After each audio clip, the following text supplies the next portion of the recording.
ಪ್ರಿಯ ವಿದ್ಯಾರ್ಥಿಗಳೇ, ಈ ದಿನ ನಾವು ಹಿಂದಿನ ವಿಡಿಯೋದಾಗ ಬೀಜೋಕ್ತಿಗಳ ಬಗ್ಗೆ ತಿಳ್ಕೊಂಡಿವಿ. ಸಹಸಂಖ್ಯೆ ಅಂದರೆ ಏನು, ಬೀಜ ಪದ ಅಂದರೆ ಏನು, ಮತ್ತು ಸಂಖ್ಯಾ ಸಹಸಂಖ್ಯೆ ಮತ್ತು ಸ್ಥಿರಾಂಕ ಮತ್ತು ಬೀಜ ಪದ ಅಂದರೆ ಏನು, ಚರಾಕ್ಷರ ಅಂದರೆ ಏನು ಅದ್ರ ಬಗ್ಗೆ ನಾವು ಹಿಂದಿನ ವಿಡಿಯೋದಾಗ ತಿಳ್ಕೊಂಡೇವೆ. ಆಮೇಲೆ ಸಜಾತಿ ವಿಜಾತಿಗಳ ಬಗ್ಗೆ, ಸಜಾತಿಗಳು ಮಾತ್ರ ಏನಪ್ಪಾ ಅಂದ್ರೆ ಸಂಕಲನ ಮತ್ತು ವ್ಯವಕಲನವನ್ನ ಮಾಡ್ತಾವು. ಅದೇ ರೀತಿ ಈ ದಿನ ನಾವು ಈ ವಿಡಿಯೋದಾಗ ಏನ್ ಮಾಡೋಣಪ್ಪ ಅಂದ್ರೆ ಬೀಜ ಪದಗಳಲ್ಲಿ ಎಷ್ಟು ವಿಧಗಳು ಬರ್ತಾವು, ಅವುಗಳ ಗುಣಾಕಾರದ ಬಗ್ಗೆ ಈ ವಿಡಿಯೋದಾಗ ನಾನು ನಿಮ್ಮ ಜೊತೆ ಈ ಸಮಸ್ಯೆಗಳನ್ನ ಯಾವ ರೀತಿ ಬಗೆಹರಿಸಬೇಕು ಅಂತ ಅನ್ನೋದನ್ನ ಈ ವಿಡಿಯೋದಲ್ಲಿ ನಾನು ಹಂಚಿಕೊಳ್ಳುತ್ತಿದ್ದೇನೆ. ವಿದ್ಯಾರ್ಥಿಗಳೇ, ಮೊದಲು ಈಗ ನಾವೇನಪ್ಪಾ ಅಂದ್ರೆ ಬೀಜ ಪದಗಳಲ್ಲಿ ಬೀಜೋಕ್ತಿಗಳಲ್ಲಿ ಎಷ್ಟು ವಿಧಗಳದಾವಪ್ಪ ಅಂದ್ರೆ ಏಕಪದ ಗುಣಾಕಾರ ಮಾಡ್ಬೇಕಾದ್ರೆ ಏಕಪದಗಳ ಗುಣಾಕಾರ, ಏಕಪದ ದ್ವಿಪದ ದ್ವಿಪದ ಇಂಟು ತ್ರಿಪದ, ಆಮೇಲೆ ಬಹುಪದ. ಯಾವ ರೀತಿ ನಮಗ ಏಕಪದ ಅಂದ್ರೆ ಏನು, ದ್ವಿಪದ ಅಂದ್ರೆ ಏನು ಮತ್ತು ಬಹುಪದಗಳ ಅಂದ್ರೆ ಏನು ಅಂತ ಹಿಂದಿನ ವಿಡಿಯೋದಾಗ ನಾವು ನೋಡಿದ್ದೇವೆ. ಇಲ್ಲಿ ಏಕಪದ ಅಂತಂದ್ರೆ x p q x square y square z square ಇತ್ಯಾದಿಗಳಾಗ್ಬೋದು. ಅದೇ ರೀತಿ ನಮಗೇನಪ್ಪಾ ಅಂದ್ರೆ ಈಗ ಏಕಪದಗಳ ಗುಣಾಕಾರ, ಏಕಪದ ದ್ವಿಪದಗಳ ಗುಣಾಕಾರ, ದ್ವಿಪದಗಳ ಗುಣಾಕಾರ. ಇಲ್ಲಿ ನಾವು ಸಜಾತಿ ವಿಜಾತಿಗಳನ್ನ ಲೆಕ್ಕಕ್ಕೆ ತಗೊಂಗಿಲ್ಲ. ಸಜಾತಿ ಇದ್ರ ಘಾತಾಂಕ ಏರ್ತೈತಿ, ವಿಜಾತಿ ಇದ್ರ ಅವನು ಯಾವ ರೀತಿ ಇದ್ಲ ಆ ಪದಗಳನ್ನ ಅದೇ ರೀತಿ ನಾವು ಇಡ್ತೇವೆ. ಸೊ ಯಾವ ರೀತಿ ಅದನ್ನ ಕ್ರಿಯೆಯನ್ನ ಮಾಡ್ತೀವಿ ಅನ್ನೋದನ್ನ ಈ ವಿಡಿಯೋದಲ್ಲಿ ನಾವು ನೋಡೋಣ. ಇದು ಬಹುತೇಕ ನನ್ನ ಎಲ್ಲ ವರ್ಗಕ್ಕೂ ಸಂಬಂಧಪಡ್ತೈತಿ. ಸೊ ಈ ವಿಡಿಯೋನ ನಿಮಗೆ ಕೂಡ ನಾನು ಹಂಚ್ಕೋಬೇಕಾದ್ರೆ ಸಜಾತಿ ವಿಜಾತಿಗಳ ಬಗ್ಗೆ ನೀವು ತಿಳ್ಕೋಬೇಕು. ಒಂದು ವೇಳೆ ನೀವು ನೋಡಿದ್ದಿಲ್ಲ ಅಂದ್ರೆ ಆ ವಿಡಿಯೋನ ಪುನಃ ನೋಡಿ ನೀವು ಸಜಾತಿ ವಿಜಾತಿಗಳ ಬಗ್ಗೆ ಲಕ್ಷ್ಯ ಕೊಡ್ರಿ. ಆಮೇಲೆ ಸಂಕಲನ ವ್ಯವಕಲನ ಯಾವುದು ಬೀಜೋಕ್ತಿಗಳಿಗೆ ಹಾಕೋಪ್ಪ ಅಂತಂದ್ರೆ ಸಜಾತಿ ಇದ್ದಾಗ ಮಾತ್ರ ಸಂಕಲನ ಮತ್ತು ವ್ಯವಕಲನ ಮಾಡ್ಬೋದು. ವಿಜಾತಿ ಪದಗಳಿದ್ರ ಸಂಕಲನ ಆಗಲಿ ವ್ಯವಕಲನ ಆಗಲಿ ಮಾಡಕ್ ಬರಂಗಿಲ್ಲ. ಗುಣಾಕಾರ ಮತ್ತು ಭಾಗಾಕಾರನ ಮಾಡಬಹುದು. ಸೊ ಇದನ್ನ ನಾನು ನಿಮಗೆ ಕ್ಲಿಯರ್ ಆಗಿ ಹೇಳಕ್ ಇಷ್ಟಪಡ್ತೀನಿ. ಏಕಪದಗಳ ಗುಣಾಕಾರ ಅಂತಂದ್ರೆ ಯಾವ ರೀತಿ ಇರ್ತೈತಿ ಅನ್ನೋದನ್ನ ನೋಡಿ. ಏಕಪದಗಳ ಗುಣಾಕಾರ, ಏಕಪದ x square into it may be ಏನಪ್ಪಾ ಅಂದ್ರೆ ಸಜಾತಿನೂ ಇರ್ಬೋದು ವಿಜಾತಿನೂ ಇರ್ಬೋದು. ಎರಡು ಉದಾಹರಣೆಯನ್ನ ನಾವು ಇವತ್ತು ನೋಡೋಣ. ಸೊ ಎಕ್ಸಾಂಪಲ್ ಇಲ್ಲಿ ನೋಡ್ರಿ, ಸಜಾತಿ ಇದ್ದಾಗ ಏನಾಗ್ತೈತಿ, ಸಜಾತಿ ಮತ್ತು ವಿಜಾತಿ ಪದಗಳಿದ್ದಾಗ ಏನಾಗ್ತೈತಿ, ಸ್ಕ್ವೇರ್ ಇರ್ಬೇಕಂತ ಏನಿಲ್ರಿ. ಸೊ ನಾರ್ಮಲ್ ಆಗಿ ಎಕ್ಸ್ ವೈ ಮಲ್ಟಿಪ್ಲಿಕೇಶನ್ ಮಾಡಿದ್ರು ನಡೀತೈತಿ, ಎಂ ಇಂಟು ಎನ್. ಸೊ ಆ ರೀತಿ ಇದ್ದಾಗ ನಮ್ಗೆ ಆನ್ಸರ್ ನೋಡಬಹುದು. ಸೊ ಎಕ್ಸ್ ಸ್ಕ್ವೇರ್ ಹಾಗಾದ್ರೆ ಘಾತಾಂಕ ಒಂದಿದ್ದಾಗ ಇಲ್ಲಿ ನಮ್ಗೆ ಏನಾಗ್ತೈತಪ್ಪ ಅಂದ್ರೆ ಸಜಾತಿಗಳದಾವು, ಆಧಾರ ಸಂಖ್ಯೆ ಒಂದೇ ಆದಾಗ ನಮ್ಗೆ ಯಾವ ಏನ್ ಗೊತ್ತೈತಪ್ಪ ಅಂದ್ರೆ a raised to m into a raised to n is equal to a raised to m plus n. a raised to m plus n ಸಜಾತಿಗಳಿದ್ದಾಗ ಮಾತ್ರ ಈ ನಿಯಮ ಏನಾಗ್ತೈತಪ್ಪ ಅಂದ್ರೆ ಅಪ್ಲೈ ಆಗ್ತೈತಿ. ಸೊ ಘಾತಾಂಕಗಳ ನಿಯಮ ಬಳಸಿ ನಾವು ಇದನ್ನ ಮಾಡಬಹುದು. ಸೊ ಏನಾಗ್ತೈತಪ್ಪ, ಎಕ್ಸ್ ಸ್ಕ್ವೇರ್ ಎಕ್ಸ್ ಆಧಾರ ಸಂಖ್ಯೆ ಒಂದೇ ಆದಾಗ ಘಾತಾಂಕಗಳನ್ನ ಏನ್ ಮಾಡಾಗ್ತೈತಿಪ್ಪ ಅಂದ್ರೆ ಕೂಡಿಸ್ಕೋಬೇಕು. ಮೈನಸ್ ಚಿಹ್ನೆ ಒಂದೇ ವೇಳೆ ಮೈನಸ್ ಇತ್ತಂದ್ರೆ ಕಳಿಬೇಕು. ಸೊ ಅಲ್ಲಿ ನಮ್ಮ ಚಿಹ್ನೆಗಳ ಕಡೆ ಲಕ್ಷ್ಯ ಇರಬೇಕು. ಸೊ ಕೂಡೋ ಸಂದರ್ಭ ಅಂತಂದ್ರೆ ಚಿಹ್ನೆ ಮೈನಸ್ ಇದ್ದಾಗಲೂ ಸತಿ ನಾವು ಕೂಡಿಸಿದ್ರೆ ಅದೇನಾಗೈತಪ್ಪ ಅಂದ್ರೆ ತಪ್ಪು ಉತ್ತರ ನಮಗೆ ದೊರೀತೈತಿ. ನಾವು ಚಿಹ್ನೆಗಳ ಕಡೆನೂ ಗಮನ ಕೊಡಬೇಕು. ಸೊ ಚಿಹ್ನೆ ಇಲ್ಲಿ -2 ಇತ್ತಂದ್ರೆ -2 + 1 -1 ಉಳಿತೈತಿ. ಸೊ ಅಲ್ಲಿ ನಮ್ಗೆ ಏನಪ್ಪಾ ಅಂದ್ರೆ ಟೀಚರ್ ಕೂಡಿಸಂದಾರ ಕೂಡಿಸ್ಬಿಟ್ರೆ ಆಯ್ತು ಅಂತಲ್ಲ, ಚಿಹ್ನೆಗಳ ಕಡೆನೂ ಲಕ್ಷ್ಯ ಕೊಡ್ಬೇಕು. ಘಾತಾಂಕ ಒಂದು ವೇಳೆ ಋಣವಾಗಿದ್ರೆ ಋಣ ಸಂಖ್ಯೆನೂ ಬರಬಹುದು.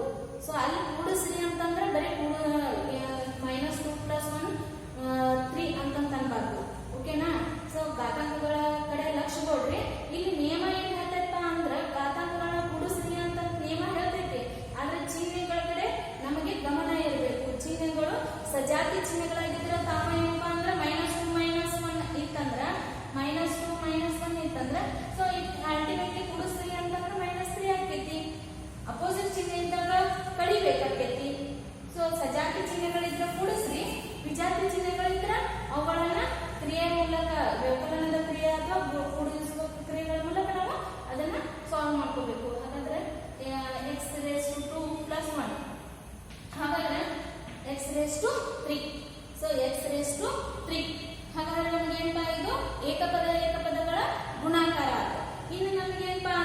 ಏಕಪದಗಳ ಗುಣಾಕಾರ ಆದ್ಮ್ಯಾಗ ಈಗ ನಾವು ಇಲ್ಲಿ ಇವು ಸಜಾತಿ ಇದ್ದು x ಪದಗಳೇ ಇದ್ದು.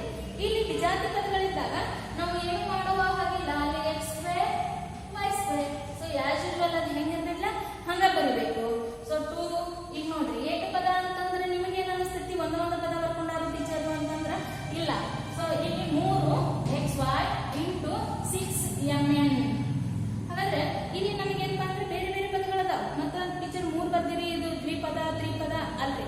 ಸೊ ಇಲ್ಲಿ ನಮಗ ಹೊಡಿಬೇಕಾದ್ರ ಏಕಪದ ದ್ವಿಪದ ಅಂತ ಹೇಳ್ಬೇಕಾದ್ರ, ದ್ವಿಪದ ಅಂತ ಹೇಳ್ಬೇಕಾದ್ರೆ ನಮಗೆ ಅಲ್ಲಿ ಏನ್ ಬರ್ಬೇಕಪ್ಪ ಅಂದ್ರೆ ಪ್ಲಸ್ ಅಥವಾ ಮೈನಸ್ ಚಿಹ್ನೆ ಬೇರೆ ಮಾಡ್ಬೇಕು. ಈ ಸದ್ಯಕ್ಕೆ ಇದು ಏಕಪದಗಳ ಗುಣಾಕಾರನ ಏಕಪದಗಳ ಗುಣಾಕಾರ ಆಕೈತಿ. ನಾನು ಹಿಂದಿನ ವಿಡಿಯೋದಾಗ ಹೇಳೇನ್ರಿ, ನಮಗ ವಿಭಕ್ತಿಗಳನ್ನ ಗುಣಿಸ್ಬೇಕಾದ್ರೆ ಒಂದು ನಿಯಮವನ್ನು ಫಾಲೋ ಮಾಡಬೇಕು. ಒಂದು ನಿಯಮವನ್ನ ನಾವು ತಲೆಯಾಗಿ ಇಟ್ಕೊಂಡು ಮಾಡಬೇಕು. ಚಿಹ್ನೆ ಮೊದಲು ಗುಣಾಕಾರ ಆಗಬೇಕು. ಎಷ್ಟು ಬೀಸ್ ಪದಗಳದಾವಲ್ಲ ಅದು ಎಲ್ಲದಕ್ಕಿಂತ ಮೊದಲು ಏನ್ ಮಾಡ್ಬೇಕಪ್ಪ ಅಂದ್ರೆ ಚಿಹ್ನೆಗಳ ಗುಣಾಕಾರ ಆಗ್ಬೇಕು. ಚಿಹ್ನೆಗಳ ಗುಣಾಕಾರ ಆದ್ಮೇಲೆ ಸಂಖ್ಯೆ ಗುಣಾಕಾರ ಆಗ್ಬೇಕು, ಆಮೇಲೆ ಬೀಜ ಪದಗಳ ಗುಣಾಕಾರ ಆಗ್ಬೇಕು. ಇಲ್ಲಿ ಚಿಹ್ನೆ ನೋಡಕತ್ರ ಏನೈತಪ್ಪ ಅಂದ್ರೆ ಪ್ಲಸ್ ಐತಿ. ಸೊ ಪ್ಲಸ್ ಇಂಟು ಪ್ಲಸ್ ಏನಾಗಿರ್ತೈತಪ್ಪ, ಪ್ಲಸ್ ಇಂಟು ಪ್ಲಸ್ ಪ್ಲಸ್ ಆಗೈತಿ. 3 18 xymn. ಹಾಗಾದ್ರೆ xymn ಯಾಕಂದ್ರೆ ಎಲ್ಲ ಏನದಾವಪ್ಪ ವಿಜಾತಿ ಪದಗಳದಾವ. ವಿಜಾತಿ ಪದ ಇದ್ದಿದ್ರ ಸಲಗ ಅದೇನಾಗಿರ್ತೈತಪ್ಪ ಅಂದ್ರ ನಮಗ ಯಾವುದೇ ರೀತಿಯಲ್ಲಿ ಘಾತಾಂಕಗಳು ಏರಿಕೆನೂ ಆಗಂಗಿಲ್ಲ, ಇಳಿಕೆನೂ ಆಗಂಗಿಲ್ಲ. ಸೊ ಅದೇನಪ್ಪ ಅಂದ್ರೆ ಎಲ್ಲಾ ಪದಗಳನ್ನು ಏಕವಾಗಿ ಇಡಬೇಕು. ಇದು ಏಕಪದಗಳ ಗುಣಾಕಾರ. ಸೊ ಏಕಪದಗಳ ಗುಣಾಕಾರದಲ್ಲಿ ಮೊದಲನೇ ನಿಯಮ ಏನಪ್ಪಾ ಅಂತಂದ್ರ ಸಜಾತಿ ಇರ್ಲಿ ವಿಜಾತಿ ಇರ್ಲಿ ಗುಣಿಸ್ಬೋದು. ಸಜಾತಿ ಇದ್ರ ಘಾತಾಂಕ ಏರಲ್ಪಡ್ತೈತಿ, ವಿಜಾತಿ ಇದ್ರ ಆಸ್ ಯೂಶುವಲ್ ಏನ್ ಮಾಡ್ಬೋದಪ್ಪ ಅದೇ ರೀತಿ ನಾವು ಇಟ್ಕೋಬೇಕು. ಹಾಗಾದ್ರೆ ಇಲ್ಲಿ ಎಷ್ಟೊಂದು ಪದಗಳು ಬರ್ದೇವ್ರಿ ಟೀಚರ್ಗೆ, ಇಲ್ಲೆಲ್ಲ ಇಂಟುನ ಅದಾವು ಅಂದ್ರೆ ಅದು ಏಕಪದನ ಆಗ್ತೈತಿ. ಇದು ಏಕಪದನ ಹೌದ್ರಿ. ಇಲ್ಲಿ ಯಾವಾಗ ದ್ವಿಪದ ತ್ರಿಪದ ಬಹುಪದ ಅಪ್ಪ ಅಂತಂದ್ರ ಪ್ಲಸ್ ಅಥವಾ ಮೈನಸ್, ಹಿಂದಿನ ವಿಡಿಯೋದಾಗ ನಾನು ನಿಮಗೆ ಹೇಳೇನೆ, ಪ್ಲಸ್ ಅಥವಾ ಮೈನಸ್ ಚಿಹ್ನೆ ನಡುಬರ್ಕ್ ಬಂದಾಗ ಮಾತ್ರ ಅಲ್ಲಿ ಏಕಪದ ದ್ವಿಪದಗಳನ್ನ ನಾವು ಹೊಡಿತೀವಿ. ಸೊ ಅಲ್ಲಿ ಚಿಹ್ನೆ ಒಂದೇ ವೇಳೆ ಪ್ಲಸ್ ಮತ್ತು ಮೈನಸ್ ಬರಲಿಲ್ಲ ಅಂದ್ರೆ ನಾವು ಅದನ್ನ ಏನು ಹೊಡಿಯಂಗಿಲ್ಲಪ್ಪ ಅಂತಂದ್ರೆ ಏಕಪದನ ಅನಿಸ್ಕೋತೀವಿ. ಎ ಟು ಜೆಡ್ ತನ 26 ಅಕ್ಷರ ಎಟ್ ಎ ಟೈಮ್ ನೀವು ಬರೆದ್ರ ಅಲ್ಲಿ ಇಂಟು ಇತ್ತಂದ್ರ, ಸೊ ಅಥವಾ ಹಾಗೆ ಬರ್ದಿದ್ರ ಅಂದ್ರ ಅದೇನ್ ಅನ್ಸ್ಕೊತೈತಿ ಅಂದ್ರೆ ಏಕಪದನ ಅಂತ ಅನ್ಸ್ಕೊತೈತಿ. ಅಲ್ಲಿ ದ್ವಿಪದ ತ್ರಿಪದ ಬಹುಪದ ಅಂತ ಅನ್ನೋ ಹಾಗಿಲ್ಲ, ಅಲ್ಲಿ ಚಿಹ್ನೆ ಪ್ಲಸ್ ಅಥವಾ ಮೈನಸ್ ಬರ್ಬೇಕು. ಆ ಅಲ್ಫಾಬೆಟ್ಗಳ ನಡಬರ್ಕ ಪ್ಲಸ್ ಅಥವಾ ಮೈನಸ್ ಬಂದ್ರೆ ಅಲ್ಲಿ ನಮಗೇನಪ್ಪ ಅಂದ್ರೆ ಏಕಪದ ದ್ವಿಪದ ತ್ರಿಪದಗಳು ಉತ್ಪನ್ನ ಆಗ್ತಾವು. ಅಲ್ಲಿ ತನ ಏನಾಗಂಗಿಲ್ಲಪ್ಪ ಅಂದ್ರೆ ಅದು ಏಕಪದನ ಅನ್ಸ್ಕೊತೈತಿ. ಸೊ ಇದನ್ನ ನೀವು ಲಕ್ಷ್ಯ ಕೊಡ್ರಿ, ಓಕೆನಾ ರೀ. ಇಲ್ಲಿ ಬರೆದ ಕೂಡಲೇ ಇದು ಬಹುಪದ ಅಂತ ಅನ್ಬಾರ್ದು, ತಿಳಿತಾ? ಓಕೆ. ಈ ಏಕಪದಗಳ ಗುಣಾಕಾರ ನಿಮಗೆ ಅರ್ಥ ಆಗಿದೆ ಅಂತ ಅನ್ಕೋತೀನಿ. ಸಜಾತಿನ ಇದ್ರು ವಿಜಾತಿನ ಇದ್ರು ನಾವು ಆರಾಮ್ಸರಿ ಮಾಡ್ಬೋದ್ರಿ. ಸಜಾತಿ ಅಂತಂದ್ರೆ ಘಾತಾಂಕಗಳು ಏನಾಗ್ತಾವ್ರಿ ಏರ್ತಾವ. ಹಾಗಾದ್ರೆ ಏಕಪದಗಳ ಗುಣಾಕಾರ ಮುಗಿತಂದ್ಮೇಲೆ ಏಕಪದ ದ್ವಿಪದ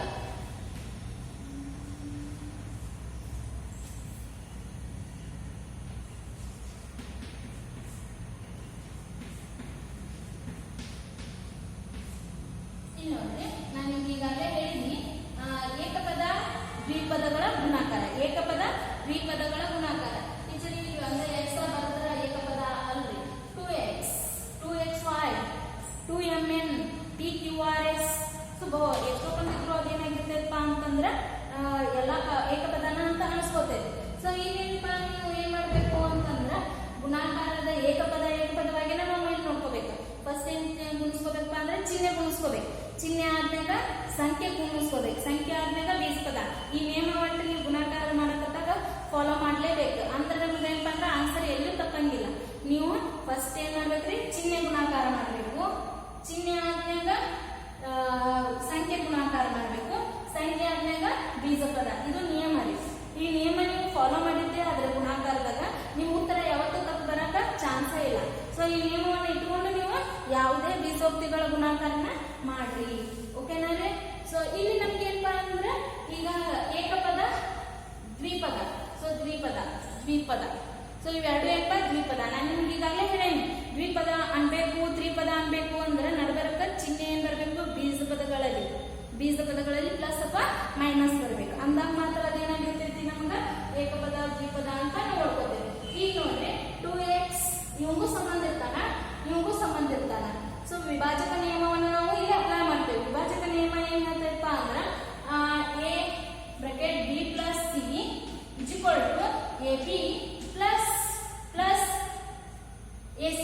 ಸೊ ನೀವು ಇದನ್ನ ಮಾಡಿದ್ರು ಇದು ab ಪ್ಲಸ್ ac ಮಾಡಿದ್ರು ಆನ್ಸರ್ ಒಂದೇ ಬರ್ತೈತಿ. ಅಥವಾ a bracket b plus c ಮೊದಲು ಇದನ್ನು ಕೂಡಿಸ್ಕೊಂಡು ಇಂಟು ಆಮೇಲೆ ಲಾಸ್ಟ್ a ಕೂಡ ಕೂಡಿಸಿದ್ರು ಆನ್ಸರ್ ಅಷ್ಟೇ ಬರ್ತೈತಿ. ಸೊ ಒಂದು ಉದಾಹರಣೆ ನೋಡೋಣ. 2 3 4. ಸೊ ಇಲ್ಲಿ ನಮಗೆ ಏನಪ್ಪಾ ಅಂದ್ರೆ 2 ಇಂಟು 3 ಆಮೇಲೆ 2 ಇಂಟು 4. ಈಗ ನೋಡ್ರಿ 3 ಪ್ಲಸ್ 4 ಇಂಟು 2, 3 ಪ್ಲಸ್ 2 ಇಂಟು 7. ಈಗ ಏನಾಗೈತಪ್ಪ 2 3 6, 2 4 8. ಸೊ ಟೋಟಲ್ 14 ಆಯ್ತು. 7 2 14. ಸೊ ಟೋಟಲ್ ಆನ್ಸರ್ ಎಷ್ಟಾಗತ್ತಪ್ಪ ಅಂದ್ರೆ 14 = 14. ವಿಭಾಜಕ ನಿಯಮ ಯಾವಾಗಲೂ ಏನಂತಂದ್ರೆ ಸರಿಯಾಗಿದೆ. ಸೊ ಇದು ಯಾವಾಗ ಗುಣಾಕಾರ ಮಾಡಕತ್ತಾಗ ನಾವು ವಿಭಾಜಕ ನಿಯಮವನ್ನ ನಾವು ಪ್ರಯೋಗಿಸಿದ್ದೇ ಆದ್ರೆ ನಮ್ಗೆ ಆನ್ಸರ್ ಏನಪ್ಪಾ ಅಂದ್ರೆ ಬದಲಾವಣೆ ಬರಕ ಏನು ಸಾಧ್ಯತೆಗಳು ಇರುವುದಿಲ್ಲ. ಒಂದೇ ಆನ್ಸರ್ ನಾವು ಪಡಿಬಹುದು. ಹಾಗಾದ್ರೆ ನಮ್ಗೆ ಇಲ್ಲಿ ವಿಭಾಜಕ ನಿಯಮವನ್ನ ಅಪ್ಲೈ ಮಾಡ್ತೇವೆ. ವಿಭಾಜಕ ನಿಯಮದ ಬಗ್ಗೆ ನೀವು 2ನೇ ಪಾಠ ನಿಮ್ಗೆ ಭಾಗಲಬ್ಧಗಳು ಮತ್ತು ಅವುಗಳ ಬಗ್ಗೆ ತಿಳ್ಕೊಬೇಕಾದ್ರೆ 8th ವಿದ್ಯಾರ್ಥಿಗಳಾಗಿರ್ಬೋದು, ಆಮೇಲೆ 7th ವಿದ್ಯಾರ್ಥಿಗಳು ಇವುಗಳ ಬಗ್ಗೆ ವಿಭಾಜಕ ನಿಯಮ, ಪರಿವರ್ತನೆ ನಿಯಮ, ಸಂವರ್ತನೆ ನಿಯಮ, ಆಮೇಲೆ ಅನನ್ಯತಾ ಅಂಶ, ಅವುಗಳ ಬಗ್ಗೆ ವ್ಯತಿಕ್ರಮಗಳ ಬಗ್ಗೆ ಹಿಂದಿನ ವಿಡಿಯೋದಾಗ ಭಿನ್ನರಾಶಿ ಪಾಠ ಹೇಳ್ಬೇಕಾದ್ರೆ ಹೇಳೀನಿ. ಒಂದ್ಸಲ ಅದನ್ನ ನೋಡ್ಕೊಂಡ್ ಬಿಡ್ರಿ. ಹಾಗ ಈಗ ನಾವು 2x into n 2x into n minus plus into plus ಆಗಿರ್ತೈತಿ. ಪ್ಲಸ್ ಇಂಟು ಮೈನಸ್ ಆಗ್ತೈತಿ. ಇಲ್ಲಿ ಒಂದ್ಸತ ನೋಡ್ರಿ plus into plus so plus into minus into plus into plus. ನೋಡ್ರಿ ಸಜಾತಿ ಚಿಹ್ನೆಗಳು ಗುಣಾಕಾರ ಆದಾಗ ಏನ್ ಬಂದೈತಪ್ಪ ಅಂದ್ರ ಪ್ಲಸ್ ಬಂದೈತಿ. ಅಪೋಸಿಟ್ ಚಿಹ್ನೆಗಳು ಗುಣಾಕಾರ ಆದ್ರ ಏನ್ ಬರ್ತೈತಪ್ಪ ನೆಗೆಟಿವ್ ಬರ್ತೈತಿ. ಸೊ ಇದು ನಮ್ ತಲೆ ಫಿಕ್ಸ್ ಇರ್ಬೇಕು. Plus into plus minus into minus plus ಯಾವಾಗ ಬರ್ತೈತಪ್ಪ ಅಂತಂದ್ರೆ ಸಜಾತಿ ಚಿಹ್ನೆಗಳು ಗುಣಾಕಾರ ಆಗಬೇಕು. ಮೈನಸ್ ಉಳಿದ ಕಂಡೀಷನ್ದಾಗ ಏನಪ್ಪ ಅಂದ್ರೆ ಒಂದು ಯಾವ್ದಾದ್ರು ಒಂದು ನೆಗೆಟಿವ್ ಇತ್ತಂದ್ರೆ ಆನ್ಸರ್ ಏನ್ ಬರ್ತೈತೆ ಅಂದ್ರೆ ನೆಗೆಟಿವ್ ಬರ್ತೈತಿ. ಪ್ಲಸ್ ಮುಂದೆ ಬರ್ಲಿ ಅಥವಾ ಮೈನಸ್ ಫಸ್ಟ್ ಬರ್ಲಿ. ಸೊ ಯಾವ್ದು ಬಂದ್ರೂ ನಮ್ಗೆ ಏನಾಗ್ತೈತಪ್ಪ ಅಂದ್ರೆ ಇಲ್ಲಿ ಪ್ಲಸ್ ಐತಿ. Plus into minus 2x into p. ಹಾಗಾದ್ರೆ ಇವು ಏನಪ್ಪಾ ಅಂದ್ರೆ 2xn ಮೈನಸ್ 2xp. ಸೊ ನಾವು ಒಡೆದ್ರಿ. ಇಲ್ಲಿ ನೋಡ್ರಿ ಇಲ್ಲೆಲ್ಲ ವಿಜಾತಿ ಪದಗಳದಾವು. ನಾವೇನು ಮಾಡೋ ಹಾಗಿಲ್ಲ. ವಿಜಾತಿ ಪದಗಳಿದ್ದಾಗ ಘಾತಾಂಕ ಇರಂಗಿಲ್ಲ. ಸೊ ಯಾವ ರೀತಿ ಆ ಪದಗಳನ್ನ ಅದೇ ರೀತಿ ಇಡಬೇಕಾಗ್ತೈತಿ. ಸೊ ಇದು ಕ್ಲಿಯರ್ ಆಗಿ ನೀವು ತಿಳ್ಕೊಂಡ್ರೆ ಸಾಕು. ವಿಜಾತಿ ಇದ್ದಾಗ ನಾವು ಗುಣಿಸ್ಬೋದು, ಆದ್ರೆ ಕೂಡಿಸೋದಾಗ್ಲಿ ಕಳೆಯೋದಾಗ್ಲಿ ಮಾಡಾಕಂಗಿಲ್ಲ. ಕೂಡ್ಸಾಕ ಮತ್ತು ಕಳೆಯಾಕ ಬರಂಗಿಲ್ಲ. ಇಲ್ಲಿ ವಿಜಾತಿ ಪದಗಳು ಇದ್ದಿದ್ದ ಕಾರಣ. ಇನ್ನ ಮತ್ತೆ ಈಗ ವಿಜಾತಿ ಪದ ಅನ್ನಕ ಇಲ್ಲೂ ಪಿ ಬದ್ಲಿ n² ಅಂತಿತ್ತಂದ್ರ n³ ಅಂತಿತ್ತಂದ್ರ ಅದು ವಿಜಾತಿನ ಅನ್ಸ್ಕೊತೈತ್ರಿ. ಘಾತಾಂಕ ಒಂದೇ ಆಗಿರ್ಬೇಕು. ಸಜಾತಿ ಅನ್ಸ್ಕೋಬೇಕಂದ್ರ ಒಂದೇ ಆಗಿರ್ಬೇಕು. ಮತ್ತ ಅವು ಎರಡು n² ಅದಾವ್ರಿ ಟೀಚರಿ ಕಳಿಬಹುದ್ರಿ ಅಂದ್ರೆ ಇಲ್ಲ, ಕಳಿಯಾಕ ಬರಂಗಿಲ್ಲ. ನಮಗೆ ಯಾಕಪ್ಪ ಅಂದ್ರೆ ಅದು ಘಾತಾಂಕ ಏರಲ್ಪಟ್ಟಿರ್ತೈತಿ. ಇದ್ರ ಬೆಲೆ ಕಡಿಮೆ ಆಕೈತಿ. ಸೊ ಘಾತಾಂಕ ಇಲ್ಲಿ 3 ಬೇರೆ ಆಗೈತಿ, 3 ವರ್ಗ ಬೇರೆ ಆಗೈತಿ. 3 ಅಂದ್ರ ಇದ್ರ ಘಾತಾಂಕ 1 ಇರ್ತೈತಿ. ಸೊ 3 ಆಗಿರ್ತೈತಿ. 3 ಇದ್ರದ್ದು ಬೆಲೆ ಎಷ್ಟಾಗೈತಪ್ಪ ಅಂದ್ರೆ 3 ಇಂಟು 3 9 ಆಗಿರ್ತೈತಿ. ಸೊ 3 9 ಸಮ ಅಂದಂಗ ಆಕೈತಿ. ಸೊ ನಾವೇನಾದ್ರು ಕಡಿದು ಕೂಸುದು ಮಾಡಿದ್ವಿ ಅಂದ್ರೆ ಇವೆರಡು 3 ಕೊಟ್ಟರು ಅಷ್ಟ 9 ಕೊಟ್ಟರು ಅಷ್ಟ ಅಂತ ಹಂಗಾಕೈತಿ. ಆದ ಕಾರಣ ನಾವೇನಪ್ಪ ಅಂದ್ರೆ ಘಾತಾಂಕ ಜಾಸ್ತಿ ಇದ್ದಾಗ ಕೂಡ್ಸಾಕಾಗ್ಲಿ ಕಳಿಯಾಕಾಗ್ಲಿ ಬರಂಗಿಲ್ಲ. ಬೀಜ ಪದ ಒಂದೇ ಇರಬೇಕು, ಚರಾಕ್ಷರ ಅದೇ ಪದ ಇರ್ಬೋದು. ಆಗ ಘಾತಾಂಕನು ಏನಪ್ಪ ಅಂದ್ರೆ ವಿಜಾತಿ ಆಗ್ತಾವ. ಸೊ ಇಲ್ಲಿ ಇದಕ್ಕ ಒಂದು ಉದಾಹರಣೆ ಇದೆ. ಕ್ಲಿಯರ್ ಆಗಿ ನೀವು ಅರ್ಥ ಮಾಡ್ಕೊಂಡಿರಿ ಅಂತ ನಾ ಭಾವಿಸ್ತೇನೆ. So m into n². ಇಲ್ಲಿ ನೋಡ್ರಿ ಇಲ್ಲಿ ಗುಣಾಕಾರ ಮಾಡಕತ್ತಾಗ ನಮಗ ಸಜಾತಿ ವಿಜಾತಿ ಯಾವ್ದು ನಡೀತೈತ್ರಿ ಕಾಮನ್ ಆಗಿದೆ. ಏಕಪದ ಗುಣಾಕಾರದಾಗ ನಾನು ನಿಮಗೆ ಹೇಳೇನಿ. ಏಕಪದಗಳ ಗುಣಾಕಾರ ಇದ್ದಾಗ ವಿಜಾತಿ ಪದಗಳಿದ್ರು ನಮ್ಗೆ ಏನಪ್ಪಾ ಅಂದ್ರೆ ತೊಂದರೆ ಉಂಟು ಮಾಡಲ್ಲ. ಕೂಡ್ಸಾಕತ್ತಾಗ ಕಳೆಯಾಕತ್ತಾಗ ಮಾತ್ರ ಸಜಾತಿ ಇರ್ಬೇಕು. ಸೊ ಪ್ಲಸ್ ಇಂಟು ಪ್ಲಸ್ ಆಗಿರ್ತೈತಿ. m into m M square ಘಾತಾಂಕ ಏನಾಗೈತ್ರಿ ಡಬಲ್ ಆಕೈತಿ. ಸೊ ಎಮ್ ಇಂಟು ಎಮ್ 1 + 1 2 ಆಕೈತಿ. ಹಾಗಾದ್ರೆ plus into plus plus M into N M. So ಇವು ಎರಡು ವಿಜಾತಿ ಅದಾವು. ನಾವು ಏನಪ್ಪ ಅಂದ್ರೆ ಅದೇ ರೀತಿ ಅವನ ಪದಗಳನ್ನ ಹಾಗೆ ಇಟ್ಟು ಬಿಡ್ಬೇಕಾಗೈತಿ. ಸೊ ಇದು ದ್ವಿಪದ, ಈಗ ಏಕಪದ ದ್ವಿಪದೋಕ್ತಿಗಳ ಗುಣಾಕಾರ ಆತ. ಈಗ ನೆಕ್ಸ್ಟ್ ನಾವೇನ್ ನೋಡೋಣಪ್ಪ ಅಂದ್ರೆ ದ್ವಿಪದಗಳ ಗುಣಾಕಾರ. ನೆಕ್ಸ್ಟ್ ಮುಂದೆ ನಿಮಗೆ ಏನಪ್ಪಾ ಅಂದ್ರೆ 10th ಆನ್ವರ್ಡ್ಸ್ PUC ನೀವು ಬಂದ್ರೆ ಅಂದ್ರೆ ದ್ವಿಪದ, ಏಕಪದ, ಬಹುಪದೋಕ್ತಿಗಳ ಗುಣಾಕಾರವನ್ನ ನೀವು ಕಲಿತೀರಿ. ಈಗ ನಿಮಗ 8th ವರ್ಗಕ್ಕಾತು 9th ವರ್ಗಕ್ಕಾತು ದ್ವಿಪದೋಕ್ತಿಗಳ ಗುಣಾಕಾರ ಸಫಿಸಿಯೆಂಟ್ ಆಕೈತಿ.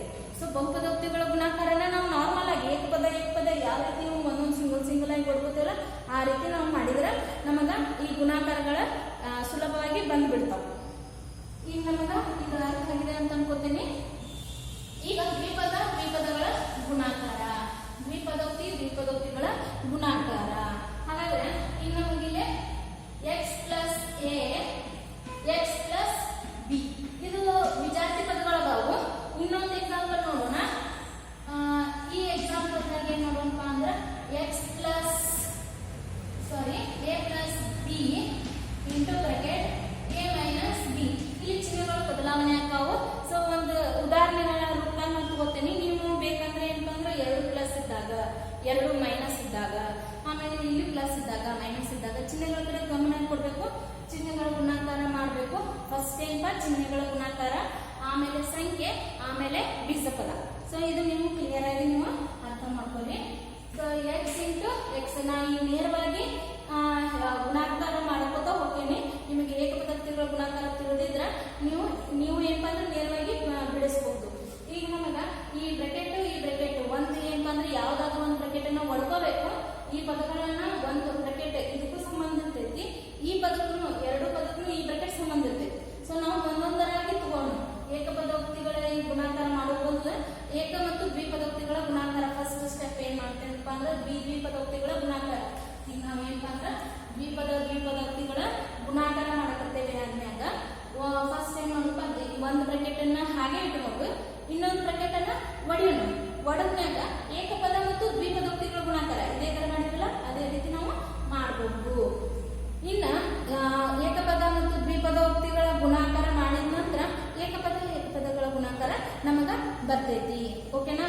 ಸೊ ಇಲ್ಲಿ ನಮಗ x ಬ್ರಾಕೆಟ್ x + b ಇದು ಇಬ್ರಿಗೂ ಏನಪ್ಪಾ ಅಂದ್ರ ಇಬ್ರು ಈ ಎರಡು ಪದಕ್ಕೂ ಈ ಬ್ರಾಕೆಟ್ ಸಂಬಂಧ ಪಡ್ತಿರ್ತೈತಿ. ಸೊ ಇಲ್ಲಿ ಪ್ಲಸ್ ಐತಿ, ಇಲ್ಲಿ ಪ್ಲಸ್ ಐತಿ, ಇಲ್ಲಿ ಪ್ಲಸ್ ಐತಿ ಅಂದಾಗ ಅದೇ ಚಿಹ್ನೆ ನಾವು ಇಟ್ಕೋಬೇಕು. a bracket x + b, a bracket x + b. So x into x x² plus x into b, x into x x² x into b. ಇಲ್ಲಿ ನಾನು ಚಿಹ್ನೆ ಗುಣಾಕಾರ ಮಾಡಲಿಲ್ಲ. ನಿಮಗೆ ಅನ್ನಕತ್ತೀನಿ ಗುಣಾಕಾರ ಫಸ್ಟ್ ಮಾಡೋದಕ್ಕೆ ಚಿಹ್ನೆ ಗುಣಿಸಬೇಕು ಅಂತಂದ್ರೆ ಇಲ್ಲೆಲ್ಲ ಟರ್ಮ್ಗಳು ಪ್ಲಸ್ ಅದಾವ. ಸೊ ಇಲ್ಲಿ ಪ್ಲಸ್ ಇರೋ ಕಾರಣ ಪ್ಲಸ್ ಬರ್ತಾವ. ಸೊ ಅದಕ್ಕಾಗಿ ನಾ ಏನಪ್ಪ ಅಂದ್ರೆ ಚಿಹ್ನೆ ಗುಣಾಕಾರ ಮಾಡಿಲ್ಲ. ಅಲ್ಲಿ ನೆಕ್ಸ್ಟ್ ಸ್ಟೆಪ್ನಾಗ ನಾವು ಒಂದು ಮೈನಸ್ ತಗೊಂಡೇವಿ. ಸೊ ಅಲ್ಲಿ ನಾವು ಚಿಹ್ನೆ ಗುಣಾಕಾರ ಕಡ್ಡಾಯವಾಗಿ ಮಾಡಬೇಕಾಗ್ತದೆ. ಇಲ್ಲಿ x into x x² plus x into b xb plus plus plus plus into plus plus ಆಗಿರ್ತೈತಿ. a ಇಂಟು x ax ವಿಜಾತಿ ಪದಗಳದಾವು. Next a into b ab. ಹಾಗಾದ್ರೆ ಇಲ್ಲಿ ನಮಗೆ ನೋಡಿದ್ರೆ x² ಹಾಗೆ ಇಟ್ಕೋಬೇಕಾಗೈತಿ. ಇಲ್ಲಿ x ಕಾಮನ್ ಬರುವಂಗೈತಿ, x ಕಾಮನ್ ತೆಗಿಬಹುದು. ಸೊ x ಕಾಮನ್ ತೆಗೆದ್ನಿ a + b ಬ್ರಾಕೆಟ್ನಾಗ a + b into x plus ab. So common ತೆಗೆದ್ಮ್ಯಾಗ a + b ಬ್ರಾಕೆಟ್ನಾಗ ಉಳಿತೈತಿ ಇಂಟು x ಆಕೈತಿ ಪ್ಲಸ್ ab. ಸೊ ಇದು ಒಂದು ನಿತ್ಯ ಸಮೀಕರಣ ರೀ.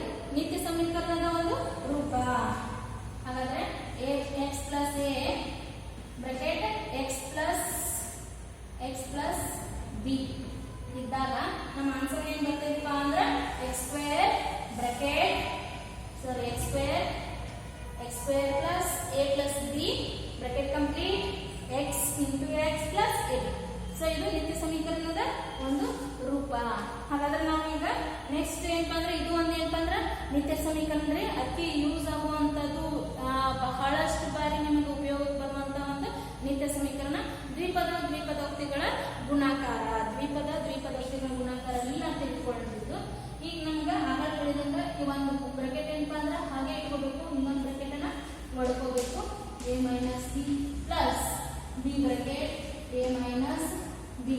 ಸೊ ಇವರಿಬ್ಬರಿಗೂ ಸಂಬಂಧಪಟ್ಟಿರ್ತೈತಿ, ಎ ಬಿ ಪದಗಳಿಗೆ ಸಂಬಂಧಪಡ್ತೈತಿ. ಆದ ಕಾರಣ ನಾವೇನ್ ಮಾಡ್ಕೋಬೇಕಪ್ಪ ಅಂತಂದ್ರೆ ಎ ಬಿ ಪದಗಳಿಗೆ ಹೊಡ್ಕೋಬೇಕು. ಹಾಗಾದ್ರೆ A into A plus plus ಐತಿ, ಪ್ಲಸ್ ಇಂಟು ಪ್ಲಸ್ ಪ್ಲಸ್ ಇದಕ್ಕೆ ಎ ಸ್ಕ್ವೇರ್ ಯಾಕಂತ ಏರ್ತೈತಿ. ಸಜಾತಿ ಚಿಹ್ನೆಗಳ ಸಜಾತಿ ಪದಗಳದಾವು. ಸಜಾತಿ ಪದಗಳು ಇದ್ದಕ್ಕೆ ನಾವೇನಪ್ಪ ಅಂದ್ರೆ ಎ ಇಂಟು ಎ ಸ್ಕ್ವೇರ್ ಆಯ್ತು, plus into minus minus A into B, A B ವಿಜಾತಿ ಪದಗಳದಾವು. ಅದೇ ರೀತಿ ನಾವು ಇಟ್ಕೋಬೇಕಾಗೈತಿ. Plus into plus plus A B, A into B A B. So plus into minus minus B into B B square, B into B B square. ಹಾಗಾದ್ರೆ A square minus B square ಇದು ಒಂದೇನಪ್ಪ ಅಂದ್ರೆ ನಿತ್ಯ ಸಮೀಕರಣದ ಒಂದು ಸೂತ್ರ. A plus B into bracket A minus B. ಹಾಗಾದ್ರೆ A square minus B square, A square minus B square. ಬಂದಂತಹ ಉತ್ತರವನ್ನು ನಾನು ನಿಮಗಿದ್ದೇನೆ. ಏಕಪದೋಕ್ತಿಗಳ ಗುಣಾಕಾರ, ದ್ವಿಪದೋಕ್ತಿಗಳ ಗುಣಾಕಾರ, ಆಮೇಲೆ ಬಹುಪದೋಕ್ತಿಗಳ ಗುಣಾಕಾರನ ನಾವು ಸಿಂಗಲ್ ಆಗಿ ತಗೋಬಹುದ್ರಿ. ಒಡ್ಕೊಂಡು ಏನಪ್ಪ ಅಂದ್ರೆ ಏಕಪದ ದ್ವಿಪದ ಆಮೇಲೆ ಏಕಪದಗಳ ಗುಣಾಕಾರ ಹೆಂಗ್ ಮಾಡ್ತೀವಲ್ಲ ಅದೇ ರೀತಿ ಬ್ರಾಕೆಟ್ ಅನ್ನ ಹೊಡ್ಕೊಂಡು ನಾವು ಮಾಡಬಹುದು. ಈ ವಿಡಿಯೋ ನಿಮಗ ಅರ್ಥ ಆಗಿದೆ ಅಂತ ನಾ ಭಾವಿಸ್ತೇನೆ. 8th ಮತ್ತು 7th ವಿದ್ಯಾರ್ಥಿಗಳಿಗೆ 7th ಮತ್ತು 9th 8th ಈ ಎಲ್ಲ ವಿದ್ಯಾರ್ಥಿಗಳಿಗೂ ಈ ಗುಣಾಕಾರದ ನಿಯಮಗಳು ಬೇಕಾಕಾವು. ಹಾಗಾದ್ರೆ ಈ ವಿಡಿಯೋದಾಗ ನಿಮಗೆ ಏಕಪದ ದ್ವಿಪದ ಮತ್ತು ದ್ವಿಪದಗಳ ಗುಣಾಕಾರ ಅರ್ಥ ಆಗಿದೆ ಅಂತ ನಾ ಭಾವಿಸ್ತೀನಿ. ನೆಕ್ಸ್ಟ್ ವಿಡಿಯೋದಾಗ ನಾವು ಮುಂದೆ ಬರ್ತಕ್ಕಂಥ ಬೀಜಗಳ ಭಾಗಾಕಾರದ ಬಗ್ಗೆ ತಿಳ್ಕೋಣ ಅಂತ ಹೇಳ್ತಾ ಈ ವಿಡಿಯೋ ಕ್ಲಾಸನ್ನು ನಾನು ಇಲ್ಲಿಗೆ ಸ್ಟಾಪ್ ಮಾಡ್ತೀನಿ. ವಿದ್ಯಾರ್ಥಿಗಳೇ, ಈ ವಿಡಿಯೋನ ನೋಡಿ ಪೂರ್ತಿ ನೋಡಿ ನಿಮಗೆ ಏಕಪದಗಳ ಗುಣಾಕಾರ, ಮತ್ತು ಏಕಪದ ಮತ್ತು ದ್ವಿಪದಗಳ ಗುಣಾಕಾರವನ್ನು ನಿಮ್ಮ ಟೆಕ್ಸ್ಟ್ ಬುಕ್ನಲ್ಲಿ ಕೊಟ್ಟಿರ್ತಕ್ಕಂಥ ಉದಾಹರಣೆಗಳನ್ನಾದರೂ ಬಳಸ್ರಿ, ಇಲ್ಲ ನೀವು ಸ್ವತಃ ಒಂದಿಷ್ಟು ಉದಾಹರಣೆಗಳನ್ನು ಹಾಕಿಕೊಂಡು ಬಿಡಿಸ್ರಿ. ಏನಾದರೂ ಸಮಸ್ಯೆ ಬಂದರೆ ನನ್ನನ್ನು ನೇರವಾಗಿ ಸಂಪರ್ಕಿಸಿ ಅಂತ ಹೇಳ್ತಾ ಈ ವಿಡಿಯೋನ ಇಲ್ಲಿಗೆ ನಾನು ಮುಗಿಸ್ತಾ ಇದ್ದೇನೆ.